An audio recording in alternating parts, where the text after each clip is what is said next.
And so I see a world where there are many types of assets, but the king apex asset, the root asset, which everything else is settled on or everything else is oriented to, the center of gravity of the financial universe of the 21st century emerging is Bitcoin. Just like, that falls toward the center of gravity, which is the middle of the earth, and none of you have been there. That doesn't mean that it doesn't control everybody, right? Everything will be oriented in a frame of reference.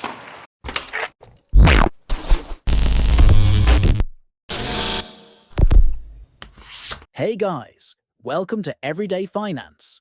Wall Street keeps coming up with new ideas in the realm of digital assets, exploring everything from tokenized investment vehicles to high-octane exchange-traded funds, ETFs. However, Michael Saylor and his company, which was formerly known as MicroStrategy but is now Strategy, are responsible for one of the boldest and possibly most effective strategies.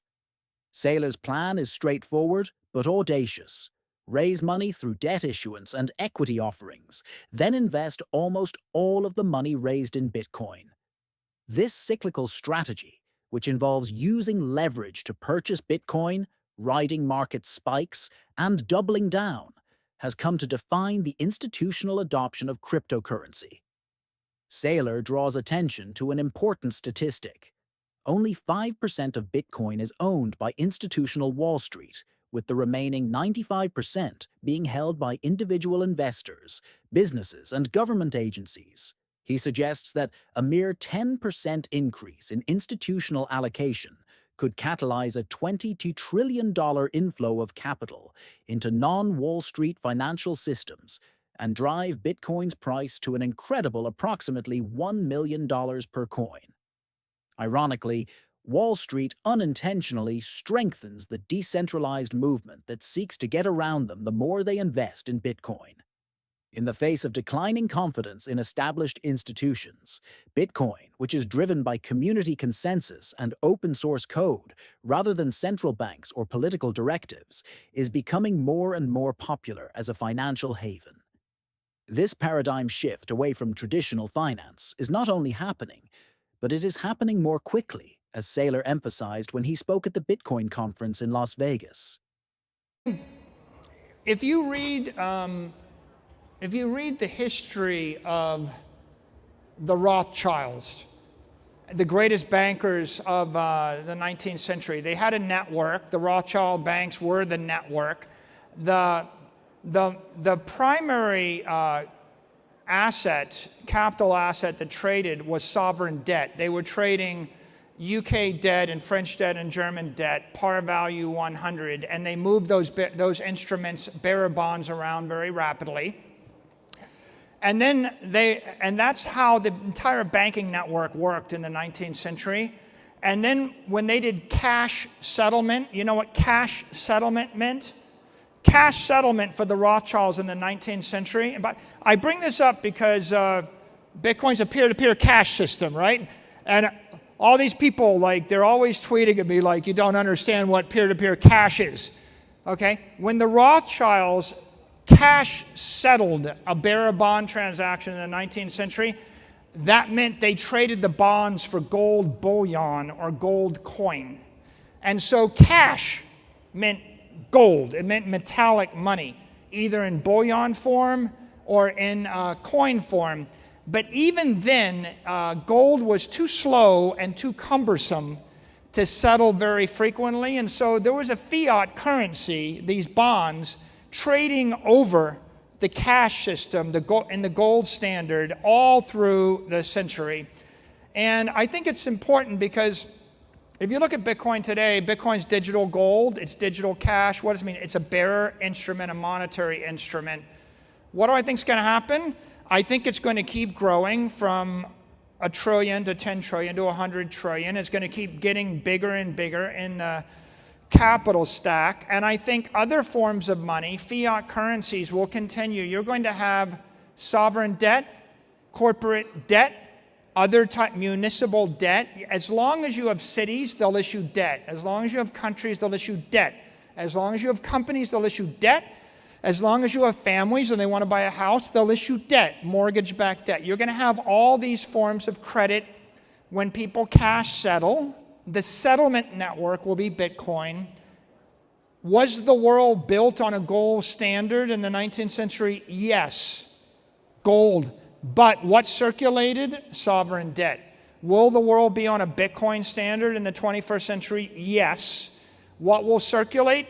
Every form of credit of every credit-worthy counterparty, and then on top of that, equity, layers of equity from public company, private equity, and you'll have all sorts of other collectibles.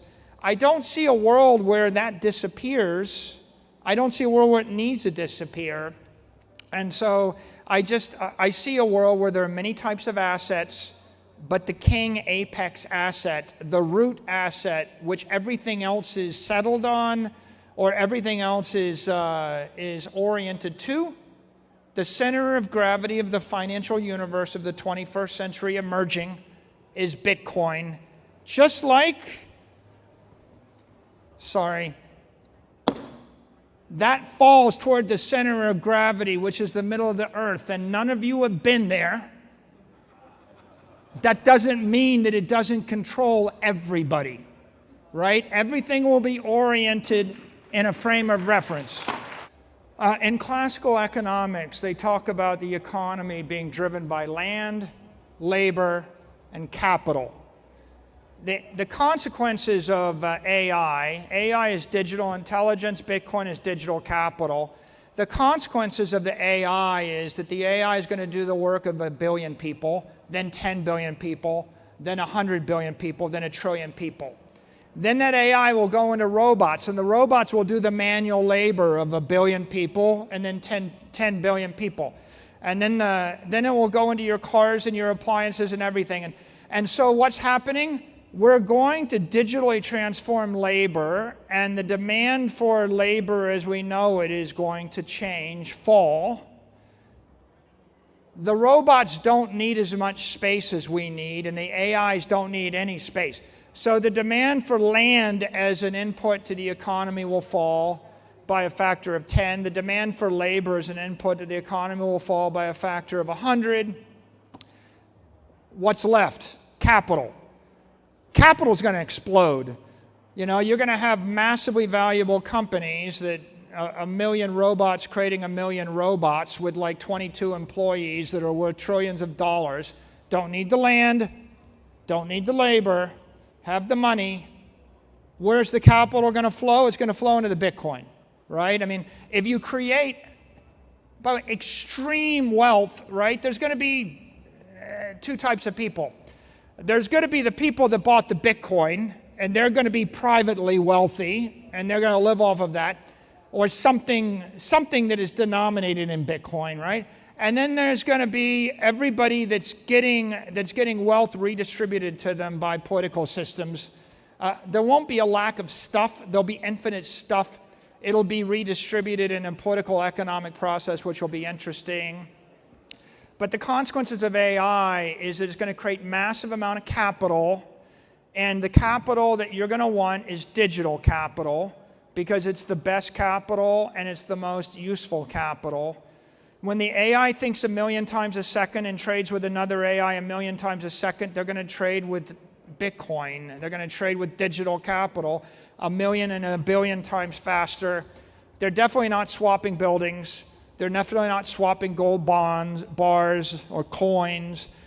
They're definitely not going to trust anybody else's sovereign credit. They're not going to trust private credit, public credit, sovereign debt. They're not going to use cash. They're going to use pure digital capital in cyberspace. So it's all bullish for Bitcoin, and it's going to drive the price of Bitcoin up. And if you haven't figured out how to make money by putting AI into your business, that's hard.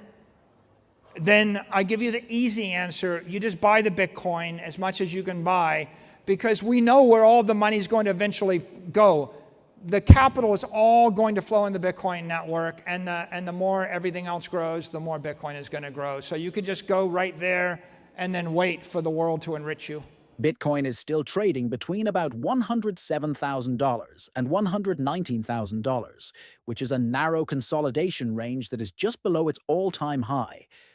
But behind the scenes, where whale activity is starting to change significantly, the true dynamics of the market are taking place.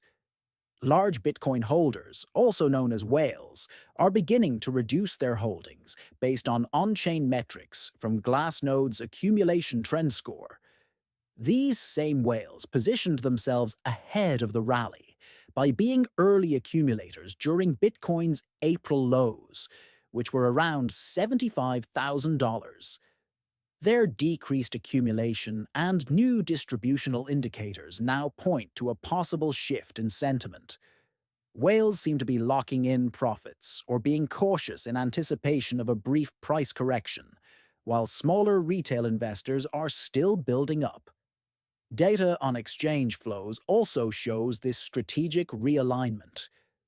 Usually regarded as a long-term holding signal, a month-long trend of net Bitcoin withdrawals from exchanges has now reversed, with a discernible increase in Bitcoin deposits back onto trading platforms. These kinds of movements have historically come before selling pressure, which suggests that whales may be getting ready for a local market top. This change in whale behavior may be a leading indicator of the next significant price movement as the Bitcoin market gets closer to crucial resistance levels. Since their next action could decide whether Bitcoin breaks higher or retraces, all eyes are on the big holders. As we return to additional insights from Michael Saylor's Bitcoin conference interview, stay tuned. No, I think the network is, the protocol is protected by the distribution of the mining, the distribution of the protocol itself, the distribution of the nodes, the distribution of the holders, the distribution of the exchanges, and the distribution of the derivatives, and the distribution of the regulatory bodies on top of it. That's a global phenomenon. One company, you know, if BlackRock holds 3% or 2% of the Bitcoin, or if Strategy holds 2 or 3 or 4 or 5% of the Bitcoin, it doesn't matter, because the price of Bitcoin went from 10,000 to 100,000 while we were pursuing that 2%. And that meant that while we pursued that, by the way, technically, if you go to Saylor Tracker, you will find that all of the work that we've done to get to 2.5% resulted in like a $23 billion gain for us, $23 billion. But it resulted in a $2.2 trillion gain for everybody else. Okay, so like, it's not like I got the money, right? What is the ratio of $2 trillion? Someone else has $2 trillion, and we made 20 billion, and we have this small little piece. So it's like when Wall Street is 5% of Bitcoin, that means 95% of the 2.5 trillion is not Wall Street. When Wall Street is 10% of Bitcoin, Bitcoin will be at $1 million a coin, and that means there'll be nearly $20 trillion of not Wall Street money that will be sitting everywhere else in the rest of the world, in the rest of whatever. Right? The energy, it's impossible for anybody to take over Bitcoin in a hostile way, because the more aggressively you buy Bitcoin, the more you empower everybody else that disagrees with you. You see? Like, the harder I go, the more powerful everybody who took a different point of view becomes. And so I refer to it as a perfect machine composed of imperfect components. And yeah, everybody, the world's full of people that hold Bitcoin or have Bitcoin in a country you don't like, in a method you don't like, doing things you don't like, but they're empowering you. And the harder they go, the more they empower you. And so what happens is, like, what would happen if Berkshire Hathaway decided they're going to buy $100 billion of Bitcoin tomorrow to all the rest of us? Right? It's not hurting you. It's helping you. What happens if they do the opposite, right? And so I think Bitcoin is a classic anti-fragile network, and it's getting more stable. it's getting more conservative, it's getting more indestructible, more anti-fragile, the more that it is embraced by any entity, whether you agree with their values or not. They're all just strengthening the network against whoever is the next attacker. Once again, Bitcoin's upward momentum is defying expectations, with optimistic forecasts now suggesting a possible surge toward $200,000 and possibly $250,000 by 2025. A breakout signal from the Optimized Trend Tracker, OTT, a historically dependable technical indicator, is driving this newfound optimism. Analysts like Stock Money Lizards stress that this is a structural breakout that is reminiscent of Bitcoin's historic bull runs in 2016 and 2020, rather than a typical rally. Bitcoin looks ready for another stage of price discovery, as key resistance levels have turned into strong support zones and momentum is starting to recover. This technical prowess aligns with more general technological and macroeconomic themes. Supporters of Bitcoin contend that the cryptocurrency is evolving from a speculative asset to a key element of the online economy. Capital itself becomes the main lever of global productivity as automation lessens the economic weight of tangible assets like land and infrastructure, and artificial intelligence changes the labor market. A type of digital capital that is programmable, international, and tailored for machine-speed trade is Bitcoin. This argument is supported by prominent Bitcoin supporter Saylor, who describes Bitcoin as the monetary foundation of an AI-driven future. Bitcoin provides a safe, decentralized, and scalable substitute for legacy assets like gold and real estate, which become more and more inefficient in such a world. Bitcoin is changing from a speculative vehicle to what some are referring to as the financial gravity well of the 21st century, attracting capital, innovation, and economic infrastructure as institutional interest increases and long-term indicators continue to signal strength. There are still unanswered questions. Will Bitcoin serve as the digital capital at the core of a world economy that is changing quickly as adoption picks up speed? History and the market are keeping an eye on things,